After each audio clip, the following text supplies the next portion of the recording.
Looking at the genius of Christopher Nolan's movies, it's sometimes easy to forget that before the Batman franchise or his other big blockbuster films, he first had to prove himself by self-producing a feature called Following, and then subsequently directing an indie film called Memento, where the narrative is literally reversed. One thing about Nolan is that he really pays attention to detail, using 70mm IMAX cameras to film movies for which he is considered to be one of the last directors to want to shoot entire movies using 70mm IMAX. Also, many of his films play with time, where making sense of it all is based on the fact that audiences need to be able to subtract themselves from a certain quotient of reality to support looping plots, which accelerate in shifting time signatures and consume themselves in intrigue as well as interpreting problems within the boundaries of theoretical science.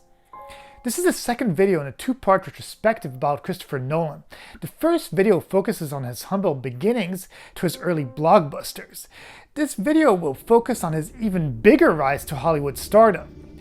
With such creativity, boundless storytelling ability, and literally the enormous success of his previous movies in early 2003, Nolan was able to approach Warner Brothers with the idea of making a new Batman film, which would be a true origin story grounded in a world more reminiscent of classical drama than comic book fantasy.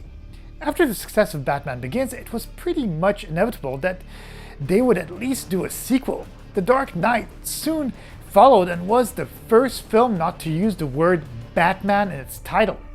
When Nolan started working on this movie, he wanted to expand on the noir quality of its predecessor, broadening the canvas of a story of the city, a large crime story where the audience is able to take a look at the police, the justice system, the vigilante, the poor versus the rich, and the criminals. The Dark Knight initially shows the city solving its crime problem, only to be thrown into absolute chaos by the Joker, played by Heath Ledger, in his final performance before his untimely death. Nolan truly manages to find a good balance between action and character. Even though this movie is a true crime action saga spanning 2.5 hours, and until Avengers recently surpassed it, this was the highest grossing comic book movie of all time. Even with all its success, The Dark Knight does have its own flaws. Heath Ledger is unforgettable as a Joker, and the cast truly elevates the entire story, but removing so much suspension of disbelief in a film is kinda trumped by the introduction of a secondary villain, Two-Face, that has half of his face completely disfigured. Also, some of his narrative sometimes feels a little unreasoned, like the faked death of Jim Gordon, but even with all its flaws, this movie does remain a masterpiece that is a must-watch. In 2010, Christopher Nolan released Inception, which in some ways is a film that could only have been greenlit after you've grossed over $1 billion for the company that makes your films. This movie was widely ambitious, and before actually watching it, could have easily fallen into the category of a director's indulgent folly after being given carte blanche to make whatever they like. But once again, because of Nolan's meticulousness and the fact that he had been working on the script for a good decade, Inception turned out to be exceptionally good. Explaining the movie and truly making one see its genius without actually watching it is somewhat difficult. But in brief, the story follows Dom Cobb, a thief with the rare ability to enter people's dreams and steal their secrets from their subconscious. His skill has made him very sought after in the world of corporate espionage, but at the same time has cost him everything he loves. Cobb gets a chance at redemption when he is offered the job of planting an idea in someone's mind. This movie is highly ambitious in its depiction of dreams. In the hands of a lesser experienced director, this movie could have easily felt muddled and even pretentious. But through his directing, Nolan managed to create a movie with clarity of vision that holds up to its viewers. And even though it's easy to see how some people might find it hard to identify with Nolan's rule-bound, organized dream world, we can tell that this movie was a hugely personal film, and most definitely the way that Chris Nolan's dreams look like. What's also admirable is the fact that Nolan keeps on pushing and challenges himself and refuses to be lazy or treat its audience like children.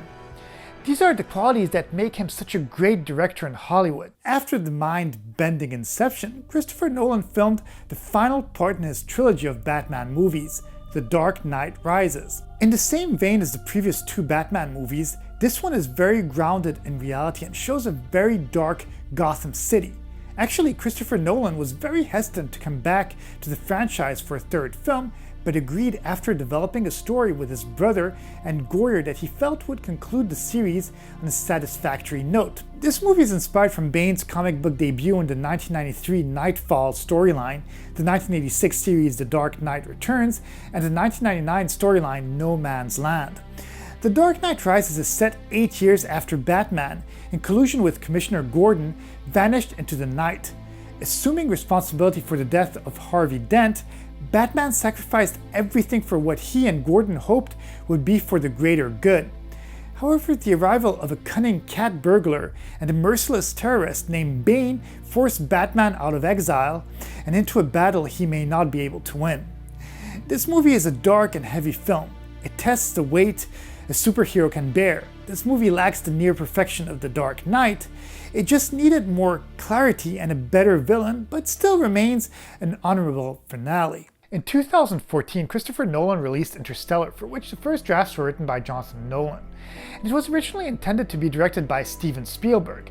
This movie was a complete secret during its production and incredibly ambitious, intelligent, and thought-provoking. Based on the scientific theories of theoretical physicist Kip Thorne that employed mathematical models and abstractions of physical objects and systems to rationalize, explain, and predict natural phenomena. Set on a dying Earth overtaken by dust storms, famine, and drought, farmer and former astronaut Cooper is charged with the task of finding an alternate world so that people on Earth can move due to the environmental devastation and decay that is happening on Earth. Moreover, many big questions about the universe and life are spoken of throughout the film. Even though this movie is science fiction, it does a good job at never losing the human element. The depiction of time and how time slips away between one world and another, with people on Earth aging faster than Cooper and his crew do after they leave their initial universe, is eye-opening and really made me at least ponder about my whole existence and life throughout the dimension and possible parallel universes. Interstellar has magnificent vision and shows enormous heart and soul. Continuing on his journey of making movies of epic proportions, in 2017, Dunkirk was released and is set in 1940 during the Battle of France, where Allied soldiers have retreated to Dunkirk, portraying this evacuation from 3 different perspectives: land, sea, and air. Unlike many other Nolan movies, Dunkirk features little dialogue, and the suspense is primarily created through its cinematography and music.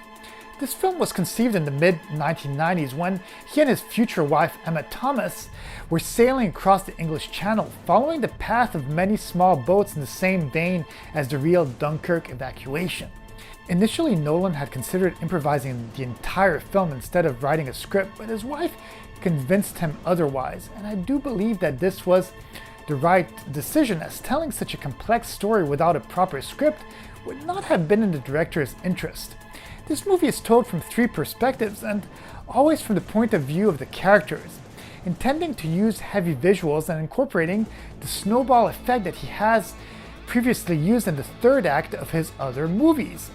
This movie takes on more of a documentary approach, and also the fact that the Battle of Dunkirk is not a victory like many other Hollywood movies and did not involve American armed forces. An interesting similarity between this Dunkirk and other Nolan-directed movies is the passing of time, where its intricate narrative tells us in its chapters, like opening titles, that one major subplot takes place over a week, another in a day, and yet another in 1 hour. Then the movie jumps between each narrative in ways that compress and expand time for poetic effect, making one of the best scenes of the movie where a German plane swoops overhead and is about to land seemingly out of gas, and the pilot accepting the fact that he is about to land on enemy grounds, making his inevitable capture and possible death such a poetic moment, with the beautiful beach and sunset in the background while he burns his plane before being captured. And while most people would expect his face clouded by terror, this moment of calm and peace somehow makes this movie so compelling and beautiful to watch. In 2020, Nolan's new movie Tenet finally got released in movie theaters after being delayed due to the events happening this year. Despite being a bad year for movie theaters, it still has managed to garner $356 million worldwide, making it the fourth highest grossing film of the year.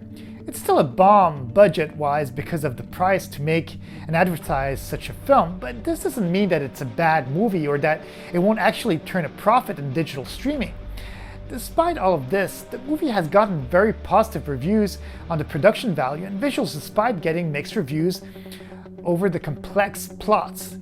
In very layman terms, this movie follows a secret agent as he embarks on a dangerous, time-bending mission to prevent the start of World War III. Nolan began work on the script in 2014.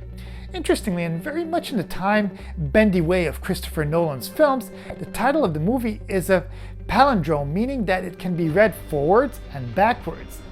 In some ways, this movie almost feels like a greatest hits of his previous work, with war action scenes that recall Dunkirk, an espionage narrative that feels like Inception, and a lot of people talking through masks in the same fashion as Bane in The Dark Knight Rises.